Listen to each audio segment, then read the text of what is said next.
Hi there, everybody, and welcome to the Art of Procurement podcast. I'm Philip Ideson. And I'm Kelly Barner. And all through November, we're celebrating 5 years of the Art of Procurement podcast. And to celebrate, we're answering some of the most frequently asked questions that we have received from listeners since the podcast began with a daily 5-minute show. So the question we're going to cover today is procurement moving away from category management? And this is really a great question that we received actually fairly recently. So category management has been one of the foundational pillars of the growth of procurement really over the last 20 years. I remember back in 2001 being part of a team implementing category management principles for the first time. That was within the automotive industry. So we were combining category management with A.T. Kearney's 7-step sourcing process, and bingo, strategic procurement for us was born. And not a lot has changed about category management since then in the last 20 years. Some companies went all in and they have really fully integrated stakeholders and suppliers into what has become a tool to enable collaboration. That's kind of the top companies have been able to do that. Some implemented category management, but really in name only. So, brought in the tools and templates, but use category management and category strategies more as a one-way communication tool. So where you build the strategies and you're kind of doing it in isolation, and then you're submitting them to the stakeholder for approval before then going and putting them into action. And then many others still are really on the ground floor and haven't yet been able to really implement category management at all. So to go back to the question, 20 years later, is procurement moving away from category management? And so I answer this with a tentative yes. I mean, it's tentative because it's more for those who have really been successful in implementing category management, those that are probably more mature, and also those at the very bottom, those that actually haven't implemented category management at all. Maybe they'll actually skip. And I'm seeing some examples of companies thinking about skipping the idea of category management for something else. What I'm seeing is, those organizations are looking, well, what's next?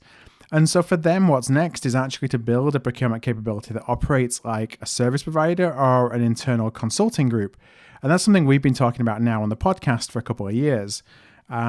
Because in today's environment, businesses are valuing speed and flexibility over some of these cumbersome strategies. So how are they doing that? It does somewhat depend on the size of your organization, but as we're making that switch, procurement's moving towards more of a relational model versus a category model in terms of where the key touch point lies with a stakeholder. So under a relational model, each stakeholder or stakeholder group, they've got a single point of contact who acts in the role of a delivery lead or an account manager, somebody who is really managing the day-to-day relationship with that stakeholder. Essentially, they're managing all of procurement services that fall underneath, that the procurement is delivering to stakeholders. They're the point of contact for a particular stakeholder or stakeholder group.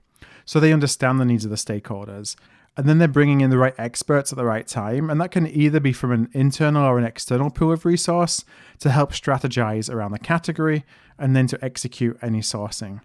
And these resources, they're accountable to the delivery lead. The experts that are brought in or people within a center of excellence. They're accountable to the delivery lead to make sure that they're providing the necessary services. Now, this delivery lead doesn't have to be a procurement person. They can be somebody who understands the category of spend, or they're a program manager, or they, understand the stakeholders, and they maybe have some procurement background. So to come finally back to the question again, is procurement moving away from the category management? And that kind of tentative answer is kind of.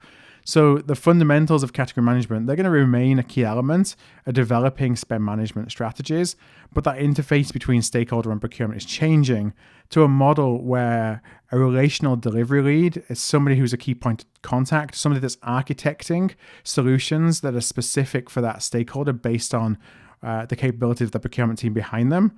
That's what we're moving towards. And this shift sees procurement hire more generalists and less specialists into their teams, with those category specialists actually now moving to third-party specialist firms. I want to thank you for listening to today's podcast. All the podcasts in this series can be found at artofprocurement.com/5 years. That's the number 5. That's artofprocurement.com/5 years.